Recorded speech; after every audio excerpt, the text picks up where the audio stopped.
दुनिया में ऐसी कई जगहें मिल जाएंगी जो किसी न किसी रूप में अपने अलग होने का परिचय हमें देती है।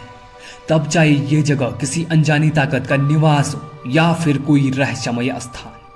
और आज हम एक ऐसे रहस्यमय जंगल के बारे में जानेंगे जिसमें मौजूद कई सारे पेड़ बेहद अजीब तरीके से मुड़े हुए हैं। और इन मुड़े हुए पेड़ों का रहस्य आज तक अनसुलझा पड़ा हुआ है।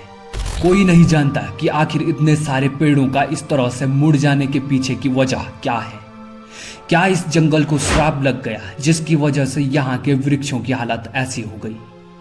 आइए आज की इस वीडियो में इस रहस्यमय जंगल के बारे में जानने की कोशिश करें। टेढ़े मेढ़े पेड़ों का ये अनोखा जंगल पोलैंड में ग्रेफेनो शहर के पास नोवे ज़ारनोव गांव में है और दुनिया भर में इसे क्रुक्ड फॉरेस्ट ऑफ पोलैंड के नाम से जानते हैं। ये वो जगह है जहां पर करीबन 400 चीड़ के पेड़ बड़े ही एबनॉर्मल साइज के हैं और उन सभी के आधार पर पूरे 90 डिग्री के मोड़ हैं जो केवल उत्तर दिशा की तरफ ही मुड़े हुए हैं। साथ ही इंग्लिश लेटर सी के आकार में मुड़े हुए दिखाई देते हैं। और काफ़ी ज़्यादा हैरान कर देने वाली बात यह है कि इस जंगल के एक कोने में मौजूद कुछ ही पेड़ इस तरह से मुड़ जाते हैं, जबकि इसी जंगल के दूसरे हिस्सों में मौजूद पेड़ एकदम सीधे होते हैं। अगर इसके इतिहास पर गौर करें तो इन पेड़ों की कहानी उतनी ही रहस्यमयी है जितने ये असल में दिखते हैं।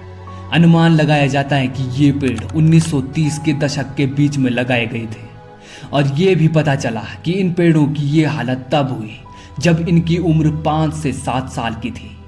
इन पेड़ों की ऐसी हालत का जिम्मेदार अनेक कारणों को बताया जाता है और इन्हीं कारणों में से एक कारण बताया जाता है इस क्षेत्र का गुरुत्वाकर्षण बल, जिसकी वजह से ये पेड़ सीधे ऊपर की बजाय उत्तर दिशा की तरफ बाहर हो गए। इस जंगल में पेड़ों के मुड़े होने का एक दूसरा कारण यहाँ पर होने वाली भारी बर्फबारी को भी माना जाता है। अनुमान लगाया जाता है कि भारी बर्फ पड़ने की वजह से ये पेड़ झुक जाते हैं, जिससे ये इस तरह से विकसित होते हैं। लेकिन सवाल ये है कि इस जंगल में केवल कुछ ही पेड़ों पर यह नियम कैसे लागू होता है, बाकी के पेड़ों पर क्यों नहीं? ये आज भी एक रहस्य बना हुआ है। इस रहस्यमय जंगल के बारे में और भी कई तरह की दलीलें दी जाती हैं, लेकिन ये आपके ऊपर है कि आप किस बात पर ज़्यादा विश्वास करते हैं।